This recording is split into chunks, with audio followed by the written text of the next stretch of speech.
Voilà, je m'appelle Mouad El Boudanté, j'ai 30 ans, je suis né et grandi à Villevorte. Depuis 30 ans j'habite là et je suis originaire de El Hoceima au Maroc.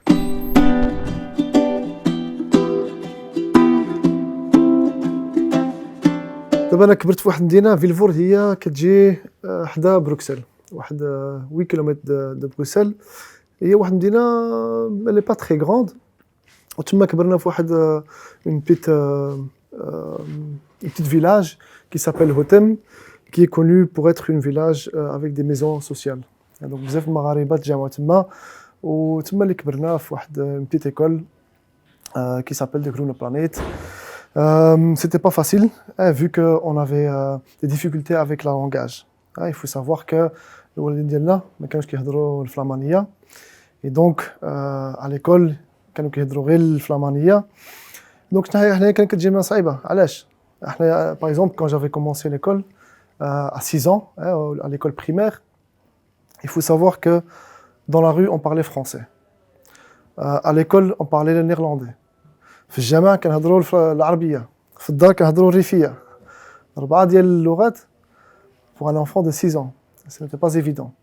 Et donc, on sait qu'un enfant, quand il a beaucoup d'informations, il a besoin pour le, voilà, ça prend un processus. Mais à l'école, ils ne savaient pas. Ils nous comparaient avec les élèves flamands qui avaient une seule langue, le néerlandais, qui était la plus facile pour apprendre cette langue. Et donc, كانوا كيشوفوا فينا comme des enfants qui étaient retardés. كيفاش un Marocain qui n'est pas au même niveau de sa langage avec un Flamand qui est né ici en Belgique. Alors كانوا كيقولوا لنا حنا مغاربه on a un problème mental. وكانوا كيصيفطونا des écoles spécialisées pour les enfants qui ont un problème mental. Ou même chez moi, ils ont essayé ça avec moi. Donc كانوا كيجيو عندنا للدار avec des professeurs, avec des gens spécialisés, pour leur expliquer, voilà, votre enfant, il a un problème psychologique, mental, il ne sait pas suivre, il est un peu retardé, donc on a des écoles spéciales pour eux, et on veut l'envoyer à telle école. Donc, هما كانوا كيزينوها. كيفاش كانوا كيقولوها؟ كانوا كيقولوا كل نهار غادي نجيو نديو ولدك بالطوبيس. Donc, toi comme parent, tu ne seras plus obligé de prendre votre enfant chaque matin à l'école. حنا نجيو عندك بالطوبيس ونديو ولدك للمدرسة ونرجعوه. Donc c'était pour faciliter la tâche des parents. Ou en plus, il va avoir de l'aide spécialisée, etc. Mais ce que ما كانوش كيقولوا للوالدين ديالنا بان هاد المدرسة إلا دخلتي فيها c'est très dur pour sortir de cette spirale négative, parce que c'est des écoles où tout va très lentement.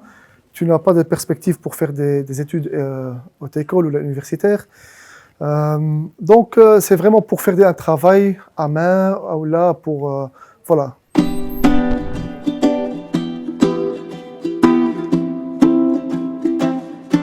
Donc, on a la discrimination quand on était petit, mais aussi quand on était plus grand. Donc, j'ai eu beaucoup de difficultés pendant l'école secondaire. Donc, là aussi, on a rencontré beaucoup de discrimination à l'école. Mais voilà, on s'est battu, on ne s'est jamais laissé faire. Après l'école secondaire, j'étais à l'université libre de Bruxelles, l'ULB, mais la version flamand, la VUB, où j'ai étudié la science politique avec une spécialisation dans le droit. C'était pour moi en fait une deuxième chance, vu que ma carrière secondaire, dans l'école secondaire, ce n'était pas très facile, parce que j'ai travaillé, j'avais beaucoup de problèmes, etc., pour trouver ce que j'aimais bien. Et donc j'avais pris ça comme une deuxième chance, je l'ai saisi. J'ai jamais raté aucun cours à l'université. Et tellement que j'étais motivé, j'ai même créé une association à l'université qui est toujours actif à l'université, qui s'appelle Mixomnia. En troisième année, j'ai essayé d'élargir mon perspective.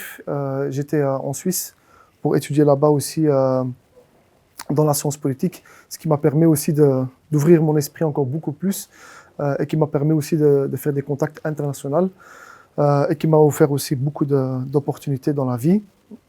Après cela, quand j'ai terminé mes études, j'ai commencé à travailler pour la mairie comme vu qu'à Vilvoorde, on a eu un très grand problème avec les gens qui partaient en Syrie pour combattre. Donc, بزاف الشباب مشاو من فيلفورد باش يتقاتلوا في سوريا. وهذا الشيء تأثر بزاف في الناس في فيلفورد. Et donc, on a essayé de trouver un programme باش نخدموا مع الشباب باش نعطيهم شوية القيمة باش نفهموهم هذه المسائل وكذا. Et donc ça, c'était une de mes tâches à Vilvoorde, de travailler avec les jeunes, etc. Et après cela, le gouvernement flamand, il m'a repéré à Vilvoorde. Donc شافونا Vilvoorde بأن الخدمة اللي كنديروا في Vilvoorde راهي مزيانة و il est nécessaire. Ils m'ont demandé si je voulais aussi travailler pour le gouvernement flamand dans les prisons, parce qu'il y avait un très grand problème avec le radicalisme dans les prisons. Donc ils m'ont engagé moi avec une autre femme qui était spécialisée dans le radicalisme. On a pendant 2 ans dans la prison pour mettre en place une politique de déradicalisation dans toutes les prisons en Flandre et à Bruxelles. Donc c'était un travail qui était nouveau, parce qu'il n'y avait pas de politique de déradicalisation dans les prisons. Donc on a mis à zéro. Et une fois que c'était en marche, c'était bien parti. Et puis là, il y avait la politique qui nous a appelés.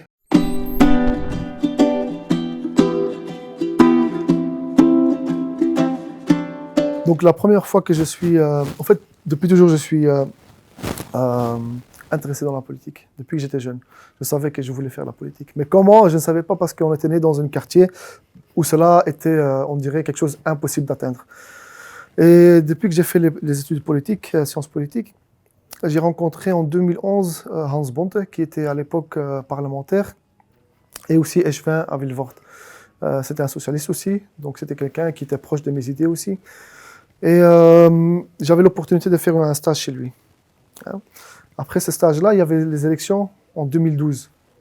Alors à l'époque, il m'avait dit, est-ce que tu ne veux pas participer avec nous dans les élections? Donc il voyait une opportunité, quelqu'un jeune de Vilvoorde, je suis né là-bas, d'origine marocaine. Il y avait une grande population marocaine à Vilvoorde, donc il y avait des opportunités. Mais pour moi, c'était un peu trop tôt, parce que je n'avais pas encore de base, je n'avais rien prouvé pour les gens. Pour moi, c'était important que tu prouves que tu peux faire quelque chose pour les gens. Et donc j'avais dit non, je ne le fais pas pour l'instant. J'attends 6 ans, que je puisse me prouver pour les gens. Et puis en 2018, voilà, en 2018, voilà, les cartes étaient sur table. On m'a donné une chance de me présenter sur la liste des socialistes et les Verts ensemble, sur la 7e place. C'était une place qui était assez bien. Mais je me suis battu et j'ai eu le 4e plus de votes sur toute Vilvoorde, ce qui était impressionnant. Et ce qui m'a aussi... j'étais très charmé parce que les gens ils te donnent en fait une confiance. Mais alors il faudra aussi faire quelque chose avec cette confiance-là. Parce qu'il y a beaucoup de gens qui n'ont pas de lien avec la mairie, mais qui ont beaucoup de problèmes et ils ne savent pas comment résoudre leurs problèmes. Alors s'ils ont quelqu'un de leur communauté qui est là, qui peut les représenter, mais qui est aussi proche d'eux, qui ne jamais, qui يتلاقى مع الناس وكذا, pour eux c'est plus facile يهضروا معاك يسولوك وكذا وانت تحاول تلقى شي الحل لهاد الناس كاملين.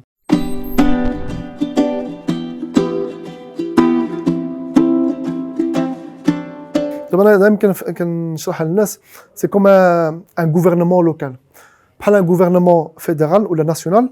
عندك الرئيس الاول، من بعد عندك الوزراء، الوزير ديال الداخل، الوزير ديال الادوكاسيون اكسيتيرا. سي كوم لا كومون، عندك لو مير هو لو بروميير مينيستر، هو البريزيدون، من بعد عندك لي مينيستر. Et moi je suis responsable pour tout ce qui est jeunesse, culture, événements et sport, centre culturel et la bibliothèque. Donc c'est moi qui fais la politique de ces domaines-là. Et donc s'il y a des idées, etc., ou là des projets, ça c'est moi qui les mène.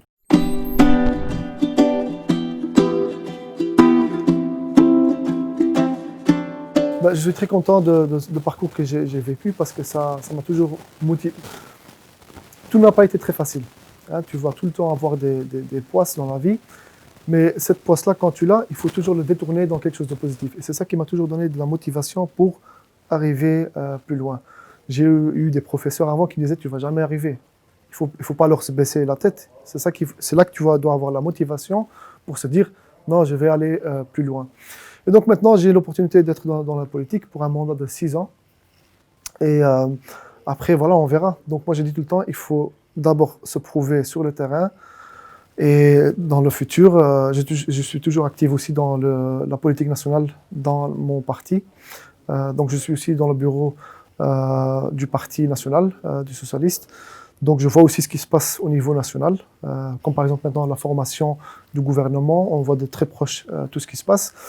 Et donc كنمشيو على الله اللي عطا الله هو هذا ولكن كنخدموا ليه ماشي غير كنقولوا نشوفوا لا الله يجيب ولكن خصنا نجتهدوا ونديروا للناس وداك الساعه كيجي النتيجه.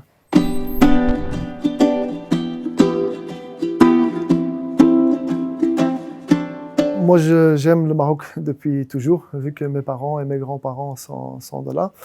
Chaque année, je vais encore au Maroc. Donc, mon grand-père, il habite toujours dans la région de Hoceima. Mes parents, ils ont une maison à Meknès. Donc, c'est deux régions différentes. Mais j'aime bien aller là-bas parce que, voilà, on se trouve toujours attaché encore au Maroc. La culture, les habitudes, etc. On ne peut pas nier ses origines. Et ça, c'est important aussi pour les Marocains ou les Belges d'origine marocaine, qu'ils ne nient pas ses origines. Il ne faut pas être, comme on dit ça, parce qu'il y a souvent des gens qui se disent oui, non, je ne suis pas marocain, je suis que belge. Non, sois fier de qui tu es. Et ça peut te donner aussi des opportunités pour le futur. Donc, reste soi-même.